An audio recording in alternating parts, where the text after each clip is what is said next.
새장가 든 첫날 밤이었습니다. 촛불이 꺼졌습니다. 어둠 속에서 발소리가 들렸습니다. 방 안에서 아무도 없는데 천천히, 아주 천천히 이서방 쪽으로 다가오는 발소리였습니다. 발소리가 멈추었습니다. 바로 발치에서, 그리고 느껴졌습니다. 차갑고 축축한 것이 발바닥을 감싸는 느낌이. 이서방은 비명을 질렀습니다. 새 부인이 불을 다시 켰습니다. 방 안에는 아무것도 없었습니다. 다만 이불 위에 발치에서 발목까지 이어지는 젖은 자국이 남아 있었습니다. 이것은 눈먼 아내를 산속에 버린 남자의 이야기입니다. 경상도 어느 고을에 이서방이라는 선비가 살고 있었습니다. 집이라고 해봤자 방 2칸에 부엌 하나, 마당에는 장독대 몇 개가 전부인 초라한 살림이었는데 그나마 그 살림을 꾸려가는 것은 이서방이 아니라 그의 아내 순이었습니다. 순이는 눈이 멀었습니다. 태어날 때부터 그랬습니다. 세상을 한 번도 본 적이 없는 여자였습니다. 허나 그녀의 손은 눈 밝은 사람보다 더 정확하게 움직였습니다. 아침이면 눈을 감은 채로 붓두막 앞에 앉아 쌀을 씻고 장작을 패고 솥에 밥을 안쳤습니다. 쌀독에 손을 넣어 바닥을 긁어낸 것이 어느새 며칠째인지 알면서도 군소리 한 번 없이 솥을 올렸습니다. 밥이 뜸들 때쯤이면 이미 된장찌개가 끓고 있었고 찌개가 다 되었을 때는 남편의 밥상이 마루 끝에 반듯하게 놓여 있었습니다. 이서방은 그 밥을 먹으면서 책을 읽었습니다. 순이가 상을 들고 들어올 때 한 번도 고개를 들지 않았습니다. 순이가 문지방에 발끝을 찧어도 국물을 조금 흘려도 이서방은 눈길 한 번 주지 않았습니다. 밥을 다 먹고 나면 빈 그릇을 마루 끝으로 밀어 놓았는데 순이는 그 소리를 듣고 두 손으로 바닥을 더듬어 그릇을 찾아 치웠습니다. 그런 살림이 10년이었습니다. 이서방이 과거 공부를 할 수 있었던 것은 순이의 삭바느질 덕이었습니다.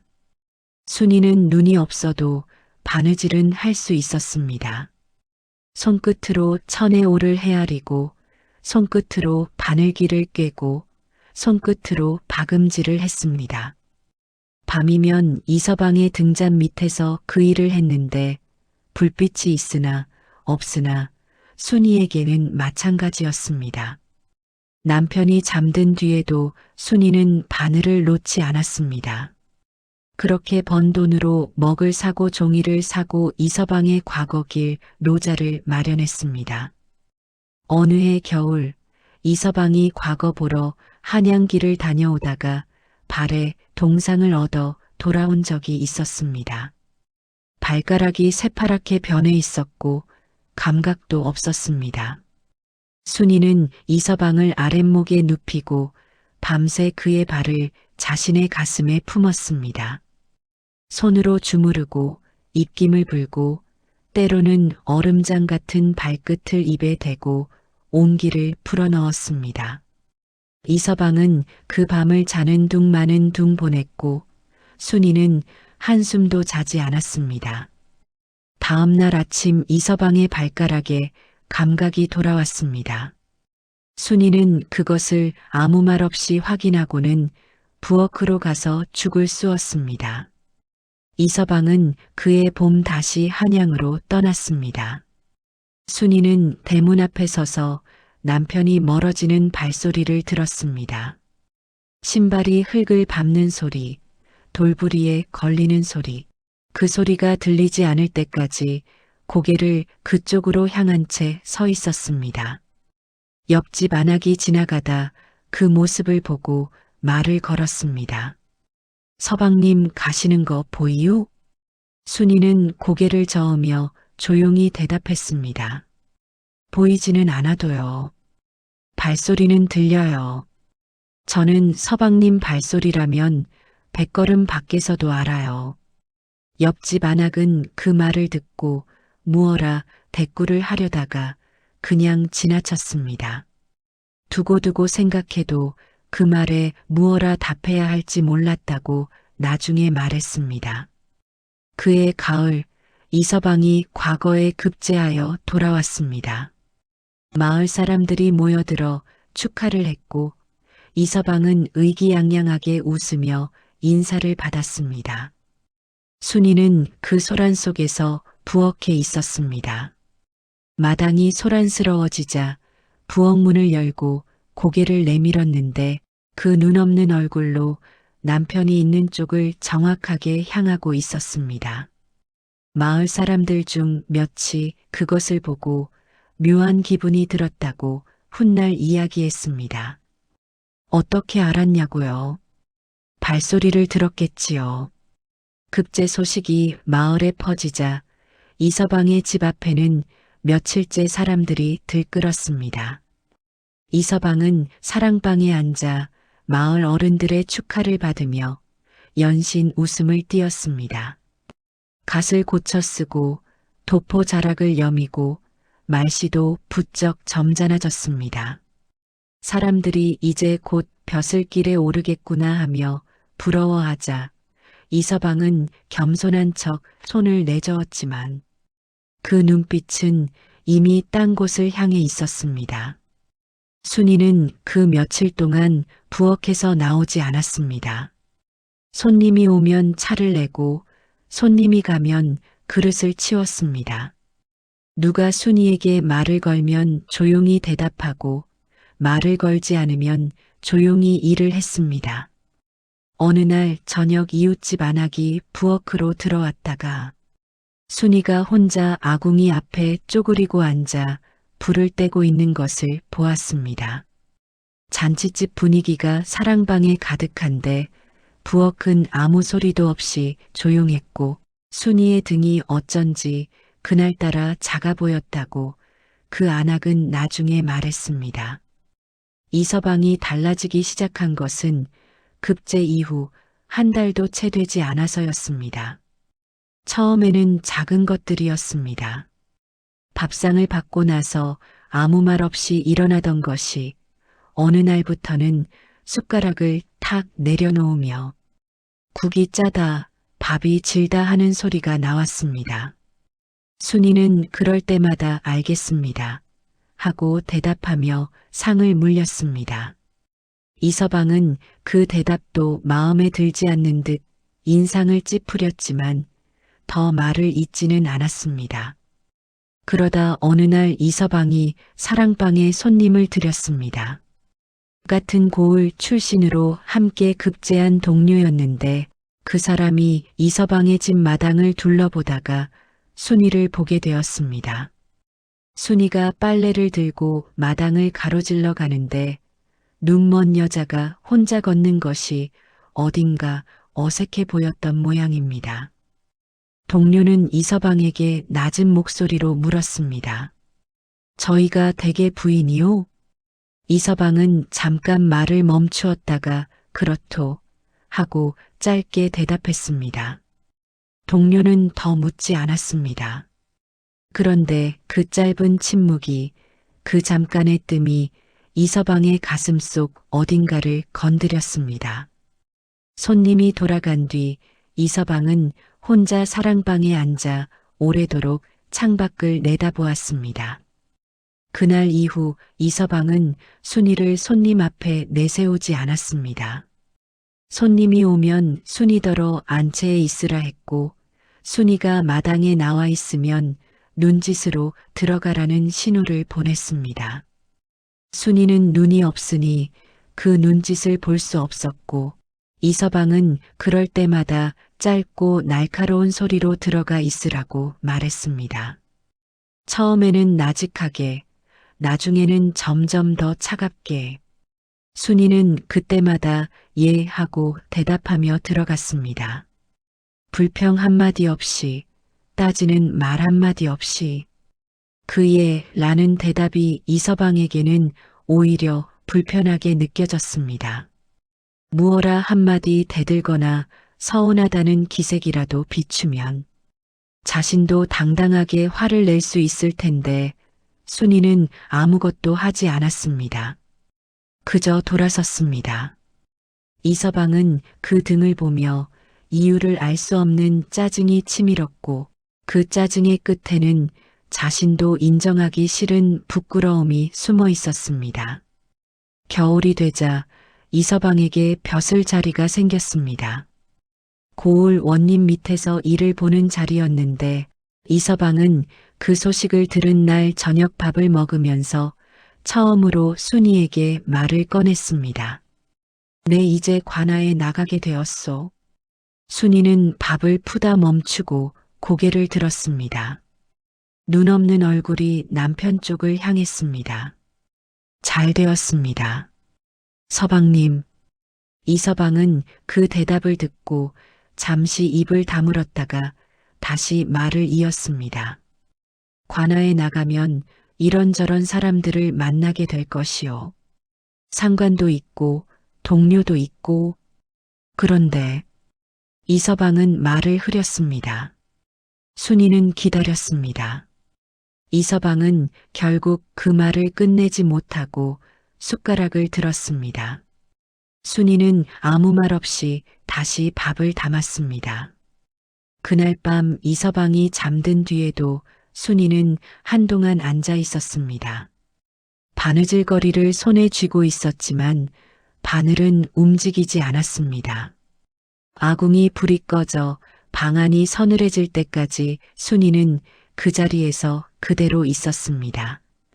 그것이 무슨 생각이었는지는 아무도 몰랐습니다. 순이는 그 밤 이후로 한 번도 남편에게 먼저 말을 걸지 않았습니다. 봄이 지나고 여름이 왔습니다. 이서방은 관아일로 바빠졌고 집에 늦게 들어오는 날이 잦아졌습니다. 순이는 남편이 돌아올 시간이 되면 대문 가까이에 앉아 기다렸습니다. 발소리가 들리면 그때서야 부엌으로 가서 밥을 차렸습니다.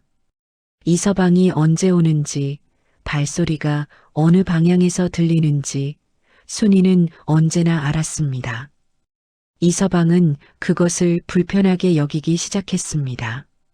내가 어디서 오는지, 언제 오는지 저 여자는 어떻게 아는 것인가. 눈도 없는 여자가. 그 생각이 처음 들었을 때 이서방은 스스로 그것을 우습다고 여겼습니다. 허나 그 생각은 좀처럼 사라지지 않았고 시간이 지날수록 불편함은 다른 것으로 바뀌어 갔습니다. 어느 날 저녁 이서방이 집으로 돌아오다가 담장 밖에서 발걸음을 멈추었습니다.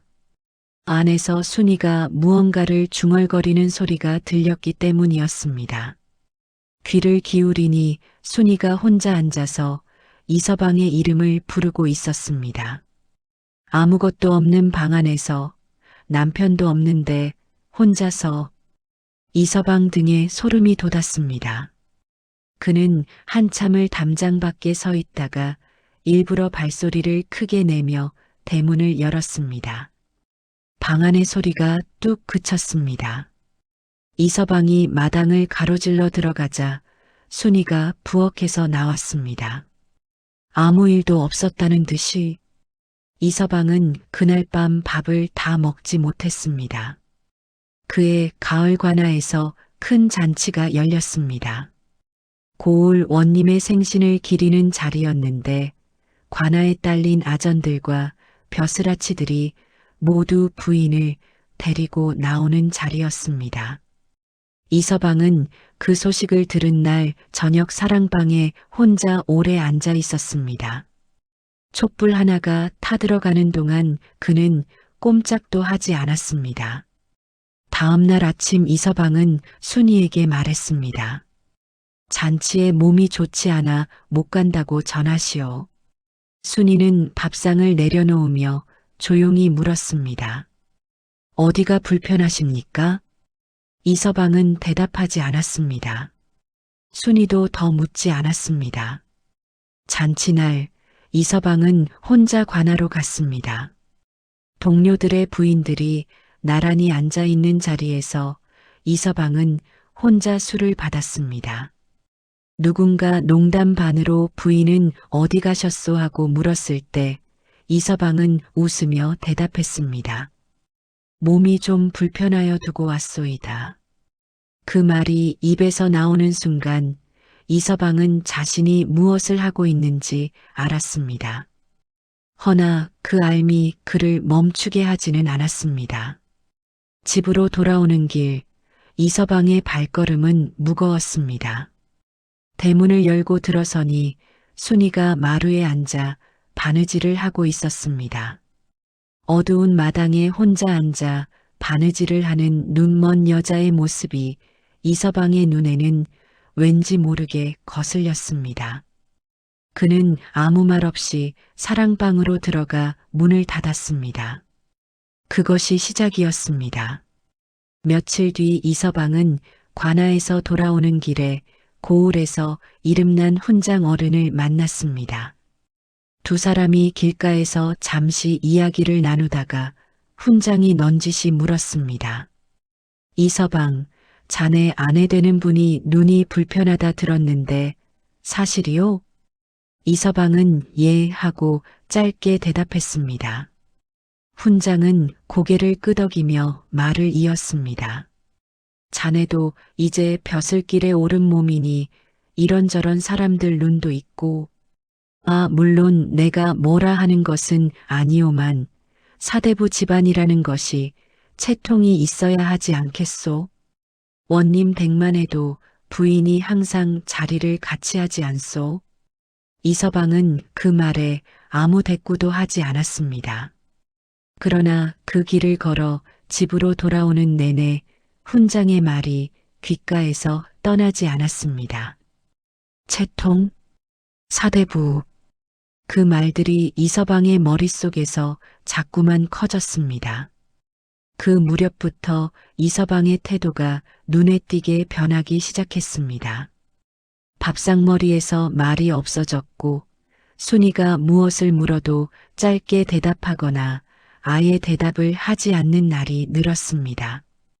어느 날은 순이가 국을 올리다가 그릇을 조금 기울여 국물이 밥상 위에 흘렀습니다.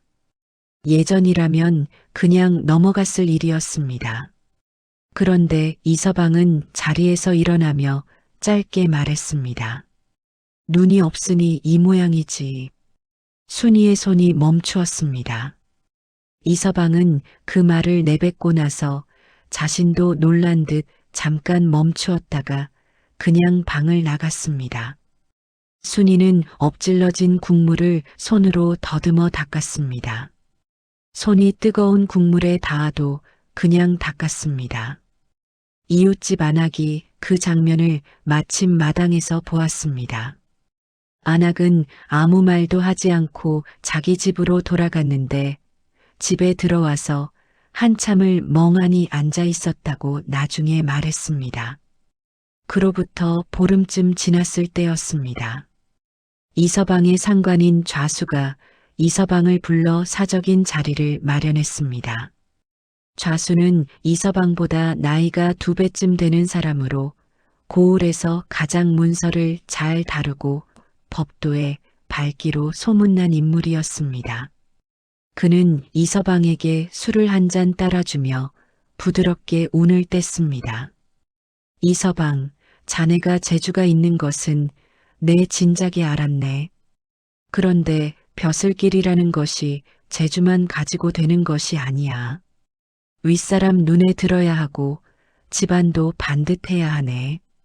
이서방은 술잔을 들며 조심스럽게 물었습니다. 무슨 말씀이신지요? 좌수는 웃으며 말을 계속했습니다. 뭐 어렵게 들을 것 없네. 자네 부인이 눈이 불편하다 들었는데 그게 사실이라면 자네가 원님께 인사드리는 자리나 이런저런 공식 자리에서 불편함이 많지 않겠나?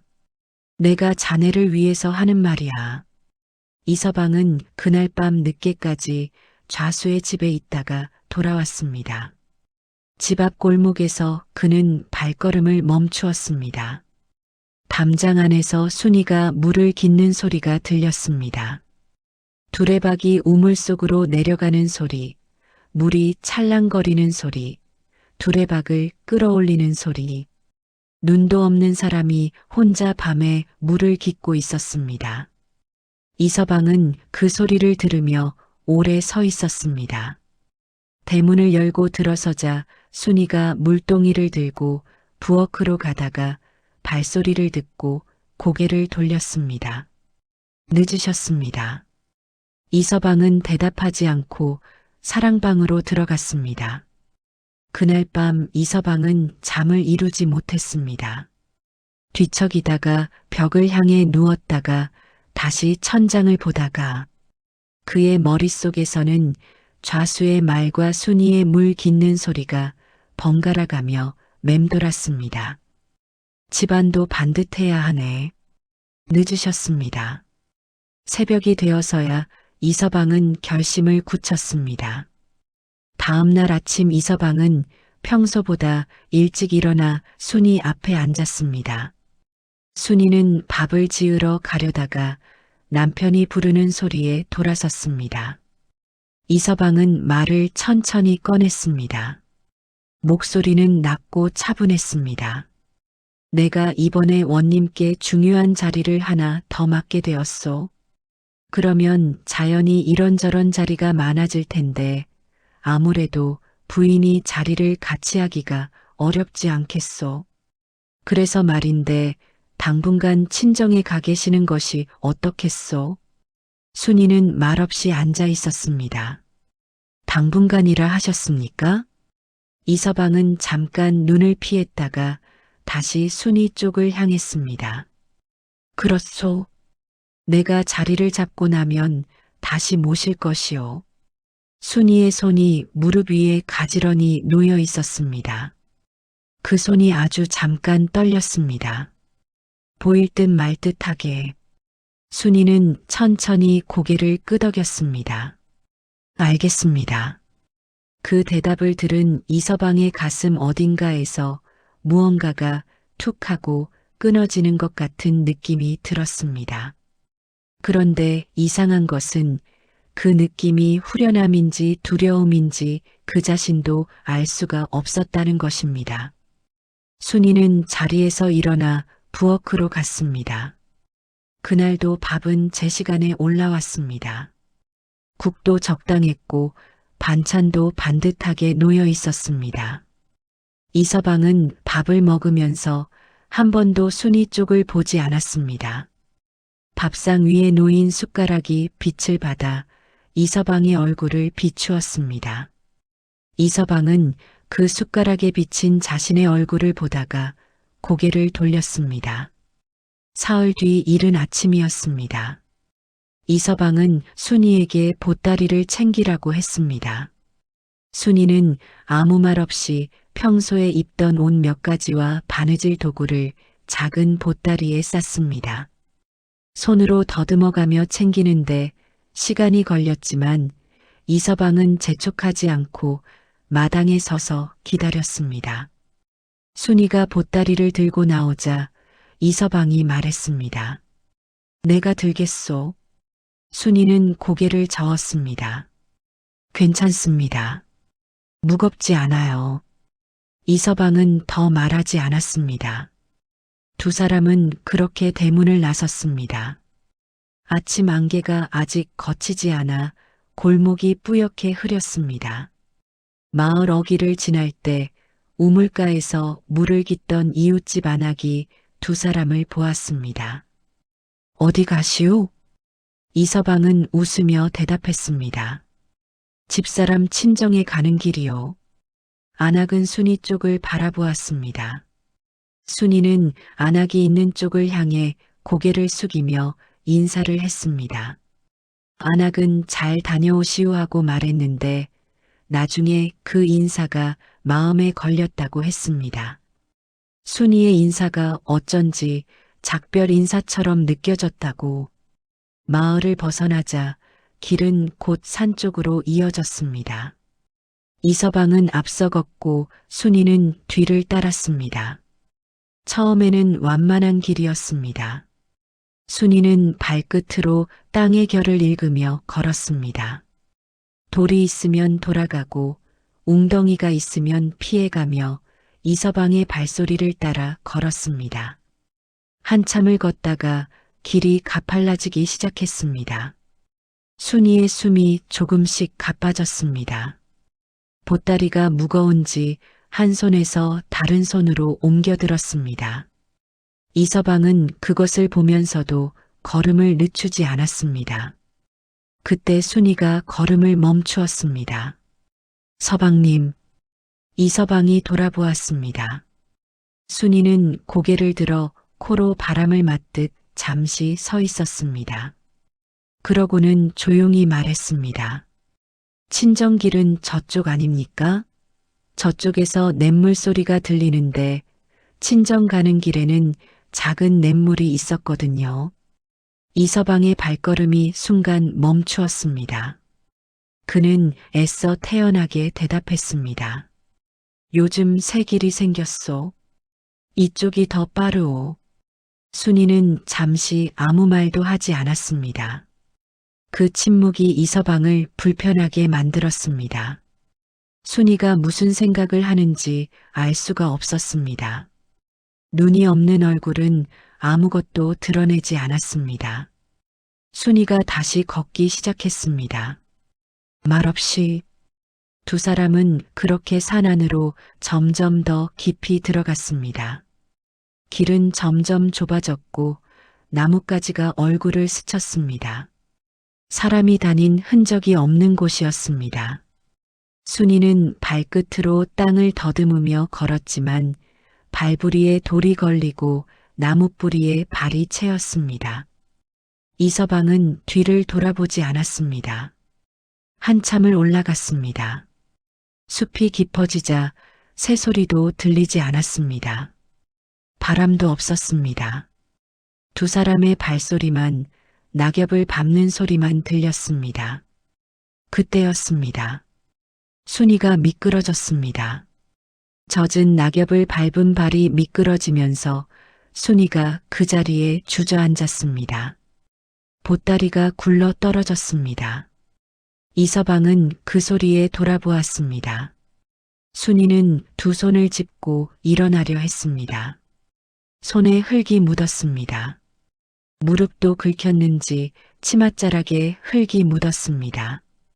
순이는 그것을 느끼면서도 아무 말하지 않고 천천히 일어났습니다. 이서방은 다가가지 않았습니다. 순이가 혼자 일어나 보따리를 찾아 집어들었습니다. 괜찮으시오? 이서방이 물었습니다. 순이는 고개를 끄덕였습니다. 괜찮습니다. 두 사람은 다시 걸었습니다. 깊은 골짜기가 나왔습니다. 바위들이 듬성듬성 놓여 있었고 그늘이 깊어 낮은데도 어두컴컴한 곳이었습니다. 이서방은 그 자리에 멈추었습니다. 여기서 잠깐 쉬시오. 내가 길을 좀 더 살펴보고 오리다. 순이는 주위를 둘러보듯 고개를 천천히 돌렸습니다. 눈은 없지만 귀로 듣고 코로 맡으며 이곳이 어떤 곳인지 가늠하는 것 같았습니다. 바람도 없고 물소리도 없고 새소리도 없는 곳이었습니다. 순이가 조용히 물었습니다. 여기가 어디입니까? 이서방은 잠깐 말을 멈추었다가 대답했습니다. 골짜기요. 조금만 더 가면 큰 길이 나오. 순이는 고개를 끄덕였습니다. 그리고 천천히 바위 위에 앉았습니다. 보따리를 무릎 위에 올려놓고 두 손을 가지런히 얹었습니다. 이서방은 그 모습을 바라보았습니다. 순이의 머리카락이 바람도 없는데 조금 흐트러져 있었습니다. 산을 오르면서 흐트러진 것이었습니다. 순이는 그것을 느끼고 손으로 머리를 매만졌습니다. 그때 순이가 말했습니다. 서방님, 이서방은 대답하지 않았습니다. 순이는 이서방이 있는 쪽을 향해 고개를 들었습니다. 눈 없는 얼굴이 이서방을 정확하게 향하고 있었습니다. 다녀오시는 길에 조심하십시오. 길이 험하니까요. 이서방은 그 말을 듣고 잠깐 굳었습니다. 그러고는 돌아섰습니다. 발걸음은 처음에는 빠르게, 나중에는 뛰다시피 산을 내려갔습니다. 나뭇가지에 옷이 찢겨도 돌에 발이 걸려 넘어져도 그는 멈추지 않았습니다. 뒤에서 순이가 부르는 소리는 들리지 않았습니다. 마을이 보이기 시작할 무렵 이서방은 걸음을 늦추었습니다. 숨을 고르며 옷매무새를 다듬었습니다. 그리고 아무 일도 없었다는 듯 마을로 들어섰습니다. 그런데 그날 밤 이서방은 잠을 이루지 못했습니다. 순이의 마지막 말이 귓가에서 떠나지 않았습니다. 다녀오시는 길에 조심하십시오. 길이 험하니까요. 그 말이 자신을 걱정하는 말인지 아니면 자신이 무엇을 하려는지 알면서도 한 말인지 이서방은 알 수가 없었습니다. 순이는 알고 있었을까요? 눈이 없어도 발소리를 100걸음 밖에서 알아듣는 여자였습니다. 친정길이 아닌 것을 냇물 소리만 듣고도 알아챈 여자였습니다. 그 여자가 자신이 버려지고 있다는 것을 몰랐을까요? 알면서도 그냥 바위에 앉은 것이었을까요? 이서방은 그 생각이 드는 순간 이불을 머리끝까지 뒤집어 쓰고 눈을 꽉 감았습니다. 밤새 잠이 오지 않았습니다. 이서방이 산을 내려간 뒤 골짜기는 조용했습니다. 순이는 바위 위에 그대로 앉아 있었습니다. 보따리를 무릎 위에 올려놓고 두 손을 가지런히 얹은 채로 처음에는 남편의 발소리가 들렸습니다. 나뭇가지를 헤치는 소리, 돌부리에 걸리는 소리, 그 소리가 점점 멀어졌습니다. 그러다 들리지 않았습니다. 순이는 고개를 그쪽으로 향한 채 한참을 기다렸습니다. 바람이 없었습니다. 새소리도 없었습니다. 골짜기 안쪽에서 가끔 나뭇잎이 바스락거리는 소리만 들렸습니다. 순이는 발소리가 다시 들리기를 기다렸습니다. 돌아오는 발소리를. 해가 기울었습니다. 골짜기 안으로 그늘이 내려앉았습니다. 순이의 피부로 공기가 차가워지는 것이 느껴졌습니다. 그녀는 보따리를 열어 옷 한 겹을 꺼내 어깨에 걸쳤습니다. 손으로 더듬어 단추를 채웠습니다. 그러고는 다시 앉아 기다렸습니다. 어디선가 물 흐르는 소리가 희미하게 들렸습니다. 순이는 그 소리를 들으며 방향을 가늠했습니다. 친정 가는 길에 있던 냇물 소리였습니다. 여기서 그리 멀지 않은 곳이었습니다. 순이는 일어서려다가 다시 앉았습니다. 서방님이 돌아오면 여기 있어야 찾을 수 있을 테니까. 밤이 왔습니다. 골짜기 안이 캄캄해졌습니다. 순이에게는 낮이나 밤이나 다를 것이 없었지만 몸으로 느끼는 어둠은 달랐습니다. 공기가 더 무거워지고 소리가 더 선명해졌습니다. 어딘가에서 짐승이 움직이는 소리가 들렸습니다. 순이는 몸을 작게 웅크렸습니다. 배가 고팠습니다. 보따리 안을 손으로 더듬었습니다. 아무것도 없었습니다.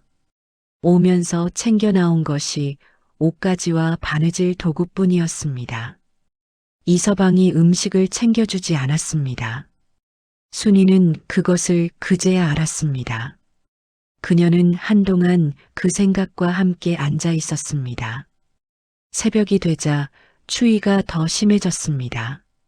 순이는 보따리에서 옷가지를 모두 꺼내 몸에 겹쳐 입었습니다. 손이 시려 단추를 채우는 것이 힘들었지만 천천히 했습니다.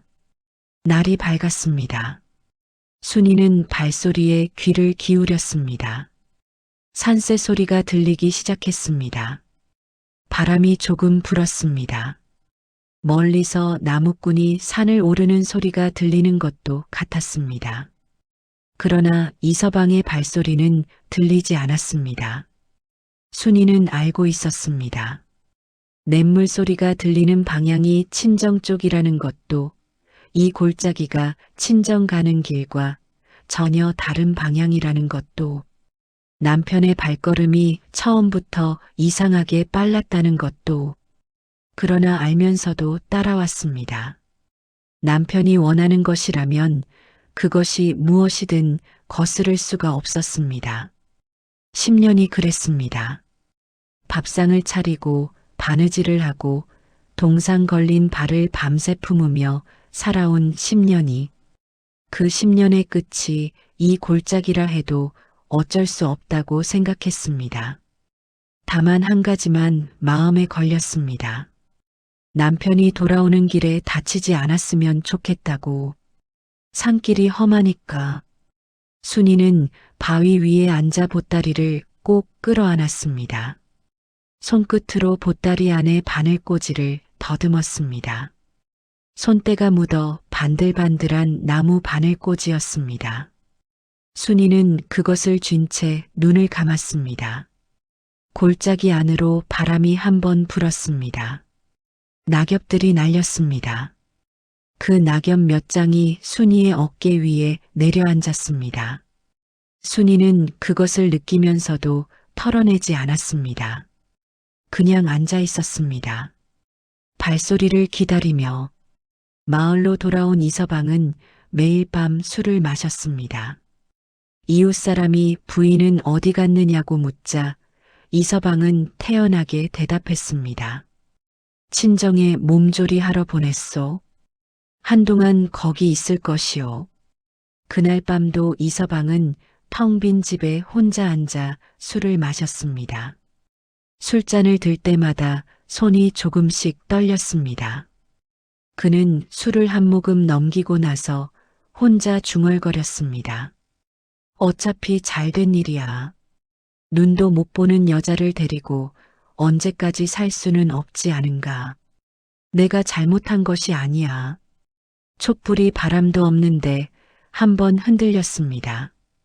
이서방은 그것을 못 본 척하고 술잔을 다시 들었습니다. 사흘이 지났습니다. 이서방은 관아에 나가고 집에 돌아오는 일상을 이어갔습니다. 순이가 없으니 밥은 끼니 때마다 주막에서 사다 먹었고 빨래는 쌓여갔고 집안은 점점 어수선해졌습니다. 그런데 이서방을 진짜로 불편하게 만든 것은 그것이 아니었습니다. 밤이었습니다. 첫날 밤은 그냥 넘어갔습니다. 둘째 날 밤도 별일 없었습니다. 그런데 사흘째 되는 밤, 이서방이 잠자리에 누웠을 때였습니다. 발치에서 무언가 느껴졌습니다. 따뜻한 것이었습니다.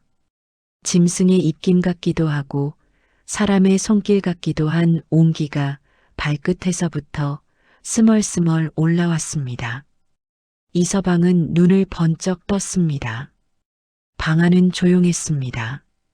아무것도 없었습니다.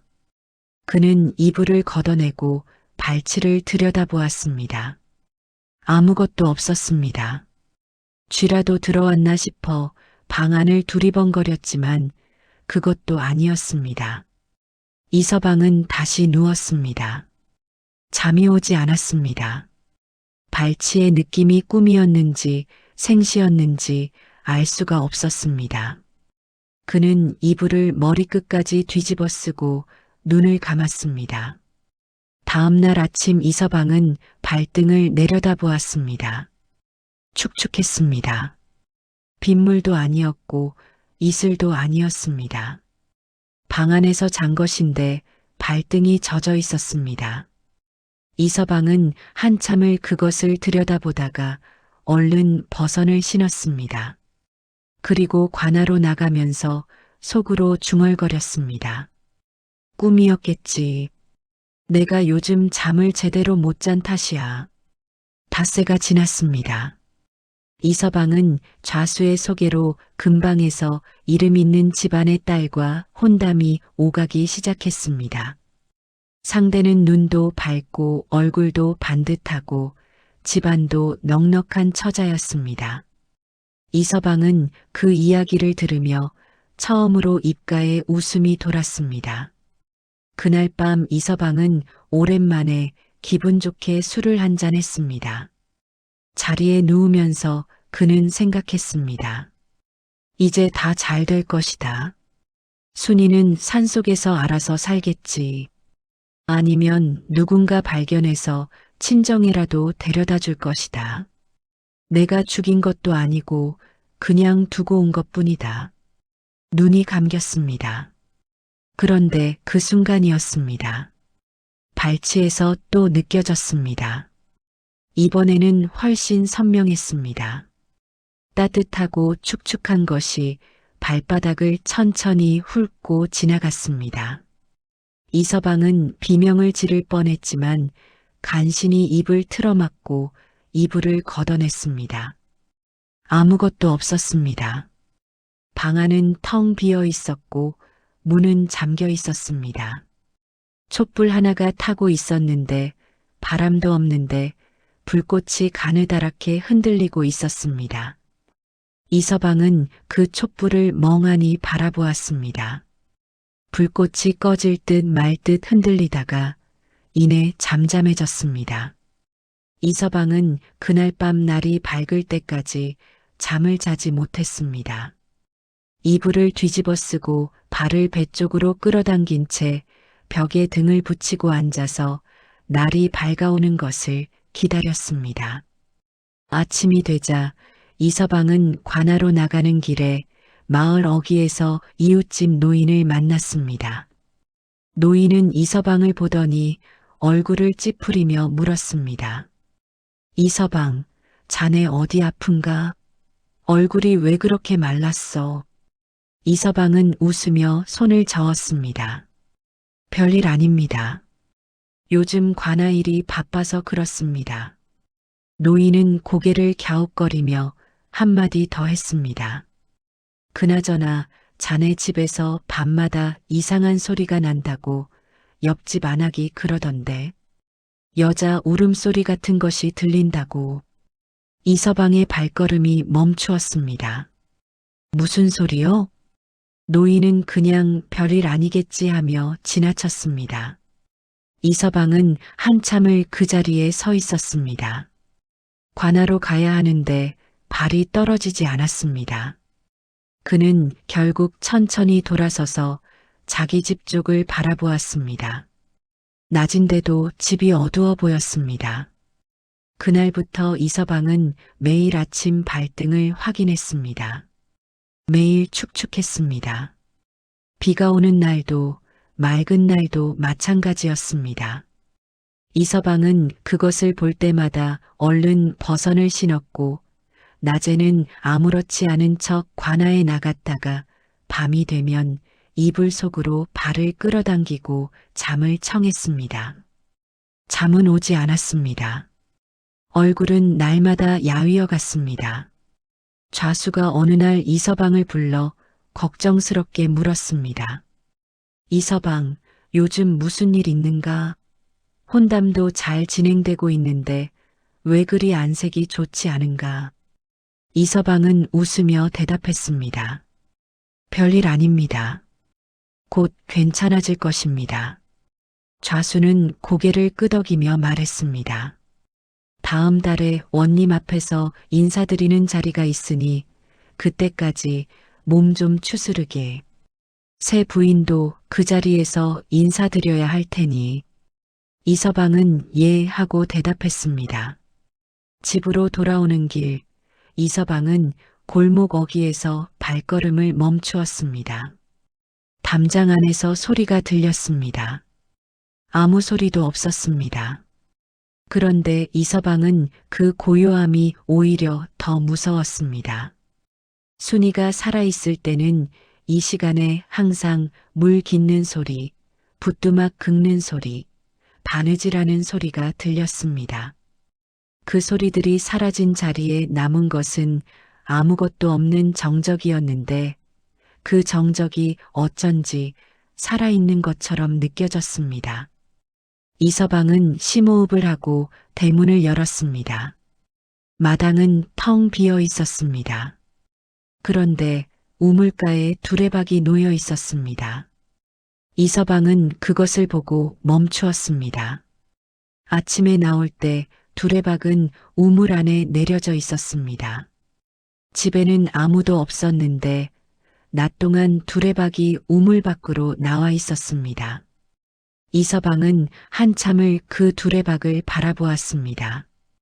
그러고는 아무 일도 없었다는 듯 사랑방으로 들어가 문을 닫았습니다. 그날 밤도 발치에서 느껴졌습니다. 이서방은 이불을 뒤집어 쓰고 이를 악물었습니다. 그는 속으로 계속 중얼거렸습니다. 꿈이야. 다 꿈이야. 내가 잠을 못 자서 헛것을 보는 거야. 발치의 온기는 천천히, 아주 천천히 사라졌습니다. 이서방은 날이 밝을 때까지 그 말을 계속 중얼거렸습니다. 혼례 날짜가 잡혔습니다. 좌수가 직접 날을 받아주었고 세부인 집안에서는 혼수 목록을 보내왔습니다. 이서방은 그 목록을 펼쳐보며 입가에 웃음을 지었습니다. 비단이 10필, 쌀이 20가마, 논문서가 2장. 순이와 살던 10년을 다 합쳐도 구경하지 못한 것들이었습니다. 그날 밤은 발치에서 아무것도 느껴지지 않았습니다. 이서방은 그것이 다행이라고 생각했습니다. 이제 다 끝난 것이라고. 그동안의 일은 피로와 죄책감이 만들어낸 헛것이었다고 스스로를 다독였습니다. 그는 오랜만에 발을 쭉 뻗고 깊이 잠들었습니다. 그런데 다음 날 아침이었습니다. 이서방이 눈을 떴을 때 방 안에 이상한 냄새가 났습니다. 산속 깊은 곳, 이끼 낀 바위 사이에서나 맡을 수 있는 차고 축축한 냄새였습니다. 이서방은 코를 찡그리며 일어나 문을 열었습니다. 마당 한가운데 순이의 버선 한 짝이 놓여 있었습니다. 이서방은 그 자리에 굳어버렸습니다. 분명히 버린 것이었습니다. 순이를 산에 두고 내려오던 날 집에 돌아와 순이의 물건들을 모두 광에 쑤셔 넣고 자물쇠를 채웠습니다. 버선도 그 안에 있었습니다. 광문은 여전히 잠겨 있었습니다. 이서방은 부들부들 떨리는 손으로 그 버선을 집어들었습니다. 젖어 있었습니다. 방금 물에서 건져낸 것처럼. 그는 버선을 광 안에 다시 집어던지고 자물쇠를 2번 확인했습니다. 그러고는 관하로 나가면서 중얼거렸습니다. 바람에 날려 나온 것이겠지. 자물쇠가 낡아서 저절로 열렸을 것이야. 관하에서 돌아오는 길에 이서방은 장에 들러 새 자물쇠를 샀습니다. 혼례를 사흘 앞둔 밤이었습니다. 이서방은 일찍 자리에 누웠습니다. 내일은 새 부인 집에 예단을 보내야 하고 모레는 혼례 준비로 마을 사람들이 모여들 것이었습니다. 그는 눈을 감으며 생각했습니다. 사흘만 지나면 모든 것이 새로 시작된다. 잠이 스르르 들었습니다. 얼마나 지났을까? 발치에서 느껴졌습니다. 이번에는 달랐습니다. 예전에 그것은 따뜻했습니다. 그런데 이번 것은 차가웠습니다. 얼음장처럼 차가운 것이 발바닥에서 발등으로, 발등에서 발목으로 천천히 기어 올랐습니다. 이서방은 눈을 번쩍 떴습니다. 방 안이 이상했습니다. 한여름인데 입김이 나왔습니다. 촛불은 꺼져 있었습니다. 아까 분명히 켜두고 잔 것인데 꺼져 있었습니다.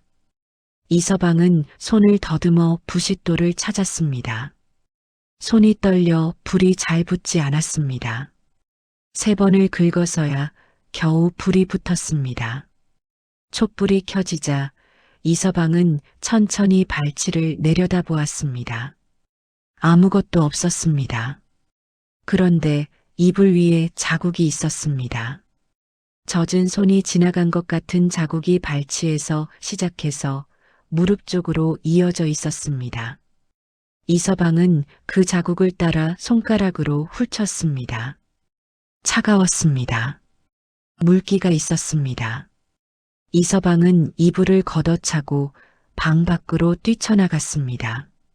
마당에 서서 숨을 몰아쉬었습니다. 한여름 밤인데 온몸에 소름이 돋아 있었습니다. 그때 옆집에서 개가 짖기 시작했습니다. 한 마리가 짖자 마을 전체의 개들이 따라 짖었습니다. 허공을 향해 이서방의 집 쪽을 향해 짖어댔습니다. 이서방은 마당 한가운데 서서 그 소리를 들었습니다. 어르신들이 늘 하던 말이 떠올랐습니다. 개는 사람 눈에 보이지 않는 것을 본다고. 이서방은 우물가로 가서 물을 한 바가지 퍼마셨습니다. 물이 넘쳐 옷을 적셨지만 그대로 서 있었습니다. 달이 구름에 가려 마당이 어두웠습니다. 그는 오래 서 있다가 결국 사랑방으로 돌아가지 못하고 마루에 앉아 날을 세웠습니다. 혼례 전날 아침 마을 사람들이 모여들기 시작했습니다. 안악들은 부엌에서 전을 부치고 떡을 쪘습니다. 마당에는 멍석이 깔리고 해가림이 쳐졌습니다. 이서방은 사람들 사이에서 웃으며 인사를 받았습니다.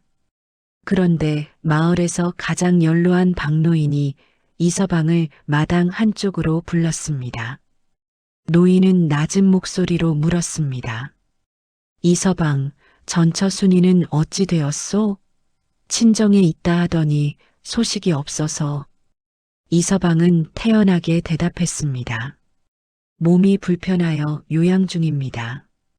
곧 나아지면 돌아올 것입니다. 노인은 고개를 끄덕이면서도 이서방의 눈을 똑바로 보았습니다. 그 눈빛이 어딘가 이상했습니다. 믿는다는 눈빛이 아니었습니다. 이서방은 시선을 피하며 다른 사람에게로 걸음을 옮겼습니다. 노인은 그 자리에 서서 이서방의 뒷모습을 오래 바라보았습니다. 혼례날 저녁이었습니다. 잔치가 무르익고 술이 몇 순배 돌았습니다. 사람들의 웃음소리가 마당을 가득 채웠습니다. 이서방도 술을 마시며 웃었습니다. 새 부인은 신방에 들어가 있었습니다. 그때 잔치에 온 사람들 사이에서 낮은 목소리로 이야기가 흘러나왔습니다. 며칠 전에 산에 나무하러 갔던 사람이 깊은 골짜기에서 여자를 발견했다는 것이었습니다. 눈이 먼 여자였는데 바위 아래에 웅크리고 앉아 있었고 이미 숨이 끊어져 있었다고 했습니다. 손에는 무언가를 꼭 쥐고 있었는데 풀어보니 낡은 버선 한 짝이었다고. 그 이야기가 이서방의 귀에 들어왔습니다. 이서방의 술잔이 멈추었습니다. 주변 사람들이 어이쿠 불쌍하다. 누구 집 사람이래 하며 수군거렸지만 이서방은 그 소리가 멀리서 들리는 것처럼 웅웅거렸습니다. 그의 눈앞에서 사람들의 얼굴이 흔들렸습니다. 그는 술잔을 상 위에 내려놓았습니다. 아무도 그것을 보지 못했습니다. 잔치는 계속되고 있었습니다. 이서방은 자리에서 일어나 신방 쪽으로 걸어갔습니다. 발걸음이 무거웠습니다. 마당을 가로지르는 동안 웃음소리와 북소리가 귓가에서 멀어졌습니다. 신방 문 앞에 서서 그는 심호흡을 했습니다. 문을 열었습니다. 방 안은 따뜻했습니다. 혼례 상 위에 붉은 촛불이 두 자루 타고 있었고 새 부인이 병풍 앞에 단정하게 앉아 있었습니다. 이서방은 문을 닫고 자리에 앉았습니다. 새 부인이 고개를 숙이며 조용히 인사를 했습니다.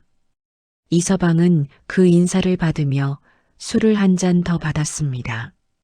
손이 떨렸지만 억지로 잔을 들었습니다. 밖에서는 여전히 잔치 소리가 들렸습니다. 이서방은 그 소리를 들으며 생각했습니다.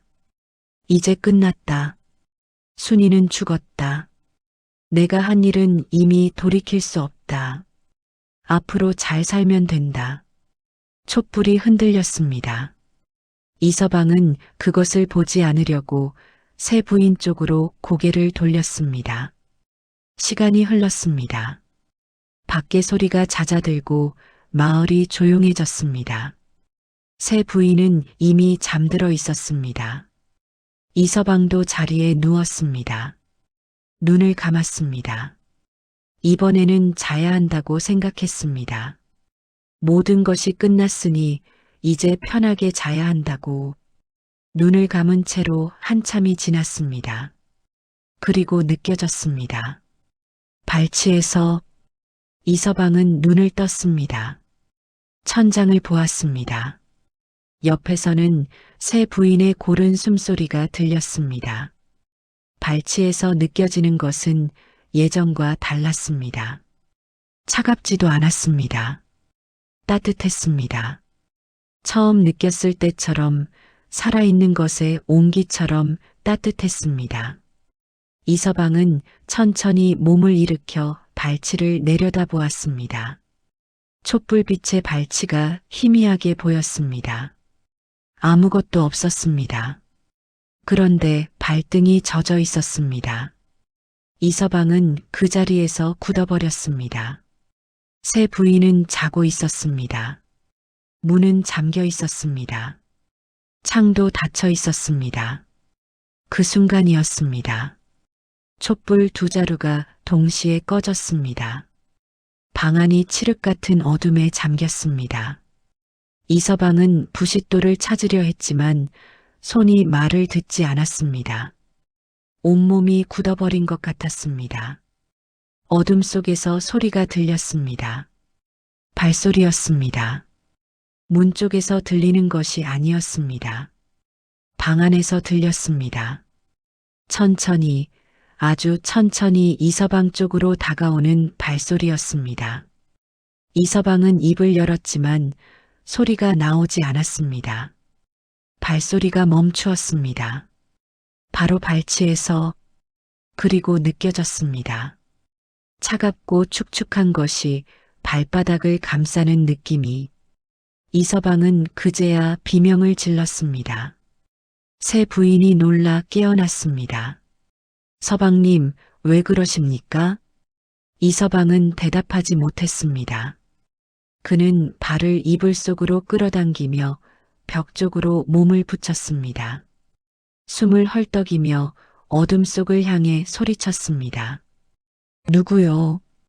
거기 누구 있소? 방 안은 조용했습니다. 새 부인이 부싯돌로 촛불을 다시 켰습니다. 불빛이 퍼지자 방 안은 텅 비어 있었습니다. 병풍도 그대로, 혼례상도 그대로였습니다. 새 부인이 떨리는 목소리로 물었습니다. 서방님, 무엇을 보셨습니까? 이서방은 대답하지 않았습니다. 그는 발치를 내려다보고 있었습니다. 이불 위에 젖은 자국이 있었습니다. 발치에서 시작해서 이서방의 발목까지 이어지는 자국이었습니다. 새 부인도 그것을 보았습니다. 두 사람은 한참을 그 자국을 들여다보았습니다. 밖에서는 바람 소리만 들렸습니다. 그날 이후 이서방은 사람이 달라졌습니다. 아침에 일어나면 제일 먼저 발등을 보았습니다. 젖어 있으면 하루 종일 말이 없었고 말라 있으면 잠깐 안도했다가 밤이 되면 다시 굳어졌습니다. 관아에 나가도 일에 집중하지 못했습니다. 문서를 들여다보다가 멍해지고 누가 말을 걸면 화들짝 놀라며 대답했습니다. 좌수가 이서방을 불렀습니다. 이서방, 요즘 무슨 일인가? 원님께서 자네 안색이 왜 저러냐고 물어보셨네. 이서방은 고개를 숙이며 대답했습니다. 죄송합니다. 곧 추스르겠습니다. 좌수는 한참 이서방을 들여다보다가 낮은 목소리로 말했습니다. 혹시 전처 때문에 그러는가? 산에 요양 보냈다더니 사실 그게 아닌 것 아닌가? 이서방의 얼굴이 하얗게 질렸습니다. 좌수는 더 말하지 않았습니다. 그냥 돌아섰습니다. 그 뒷모습이 이서방의 눈에는 모든 것을 알고 있다는 듯이 보였습니다. 새 부인은 한 달을 버티지 못했습니다. 어느 날 아침 새 부인이 이서방 앞에 앉았습니다. 얼굴이 많이 여위어 있었습니다. 서방님, 저 친정으로 돌아가겠습니다. 이서방은 붙잡으려 했습니다. 새 부인은 고개를 저었습니다. 밤마다 잠을 못 잡니다.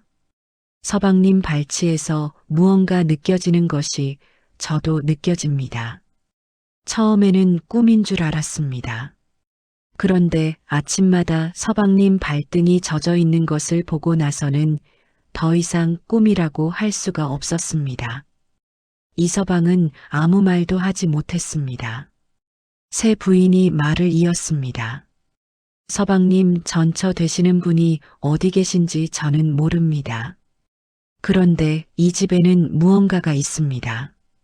저는 무서워서 있을 수가 없습니다. 새 부인이 가마를 타고 대문을 나서는 날 이서방은 마당에 혼자 서 있었습니다. 가마가 골목을 돌아 사라질 때까지 그는 그 자리에 서 있었습니다. 마당이 고요했습니다. 순이가 있을 때의 고요함은 달랐습니다. 물 깃는 소리, 바느질 소리, 부뚜막 긁는 소리들 사이사이에 끼어 있는 고요함이었습니다. 지금은 아무것도 없는 고요함이었습니다. 이서방은 그 고요함 속에 혼자 서 있었습니다. 한참을 서 있다가 그는 사랑방으로 들어가 문을 닫았습니다. 마을 사람들이 수군거리기 시작한 것은 그 무렵이었습니다. 새 부인이 한 달 만에 쫓기듯 빠져나갔다는 것, 이서방 집에서 밤마다 이상한 소리가 들린다는 것, 이서방이 날마다 야위어 간다는 것, 그 이야기들이 골목에서 골목으로 돌아다녔습니다. 어느 날 밤 이서방은 혼자 술을 마시다가 문득 일어나 광으로 갔습니다. 자물쇠를 열고 문을 당겼습니다. 순이의 물건들이 쑤셔 넣은 채로 있었습니다. 낡은 저고리, 해진 버섯 몇 켤레, 손때 묻은 바느질 도구. 이서방은 그것들을 가만히 들여다보았습니다. 손을 뻗어 바느질 도구를 집어들었습니다. 바늘꽂이였습니다. 순이가 손으로 더듬어 바늘을 꿰던 것이었습니다. 이서방은 그것을 손에 쥔 채 한참 서 있었습니다. 그러고는 다시 내려놓고 자물쇠를 채웠습니다. 사랑방으로 돌아와 이불을 덮었습니다. 발치에서 또 느껴졌습니다. 이서방은 발을 끌어당기지 않았습니다. 이불을 뒤집어 쓰지도 않았습니다. 그냥 누워서 천장을 보았습니다. 따뜻했습니다. 이서방의 눈에서 눈물이 흘렀습니다. 소리는 없었습니다. 그냥 흘렀습니다. 마을에서 가장 연로한 박노인이 관아를 찾아간 것은 그로부터 며칠 뒤였습니다. 노인은 원님 앞에 엎드려 말했습니다. 산속에서 발견된 눈먼 여자의 시신이 이서방 전처 순이와 같다고, 손에 쥐고 있던 낡은 버선이 이서방 집 것과 같다고, 순이가 친정에 있다는 말을 친정 쪽에서 확인해 보니 순이는 친정에 온 적이 없다고. 원님은 아전을 시켜 이서방을 불렀습니다. 이서방이 관아 마당에 들어섰습니다. 그는 분위기를 읽는 순간 다리가 풀리는 것을 느꼈습니다. 마당 한가운데 무릎을 꿇고 앉았습니다. 원님이 물었습니다. 전처는 어디 있는가? 이서방은 입을 열었습니다. 말이 나오지 않았습니다. 2번, 3번 입을 열었다 닫았습니다. 그 순간 이서방의 귀에 무언가 들렸습니다. 발소리였습니다. 아무도 걷고 있지 않은데 관아 마당에 흙을 밟는 소리가 천천히 이서방 쪽으로 다가왔습니다. 이서방은 그쪽을 돌아보았습니다. 아무도 없었습니다. 이서방은 다시 원님을 바라보았습니다. 그러고는 이마를 땅에 박았습니다. 눈물이 소리도 없이 흘렀습니다. 변명도 없었습니다. 그냥 오래 엎드려 있었습니다. 원님은 아무 말도 하지 않았습니다. 벼슬은 그 자리에서 박탈되었습니다. 좌수는 자신은 그런 일을 권유한 적이 없다고 했습니다. 목소리는 낮고 차분했습니다. 증인도 있었고 문서도 있었습니다. 이서방이 증명할 방법은 없었습니다. 좌수는 여전히 관아에서 문서를 다루고 있었습니다. 목소리 낮게 웃으며 이서방은 관아 옥에 갇혔습니다. 옥에 갇힌 첫날 밤이었습니다. 차가운 흙바닥에 누웠습니다. 어둡고 냄새가 났습니다. 이서방은 눈을 감았습니다. 발치에서 느껴졌습니다. 이서방은 눈을 뜨지 않았습니다. 발을 끌어당기지도 않았습니다. 그냥 누워 있었습니다. 따뜻했습니다. 눈물이 흘렀습니다. 이번에는 소리가 났습니다. 차가운 옥 바닥에 누워 오래오래 울었습니다. 발치의 온기는 그가 우는 내내 사라지지 않았습니다. 이서방은 울다가 잠이 들었습니다. 처음으로 편하게 잠이 들었습니다. 날이 밝았습니다. 이서방은 발등을 내려다보았습니다. 젖어 있었습니다.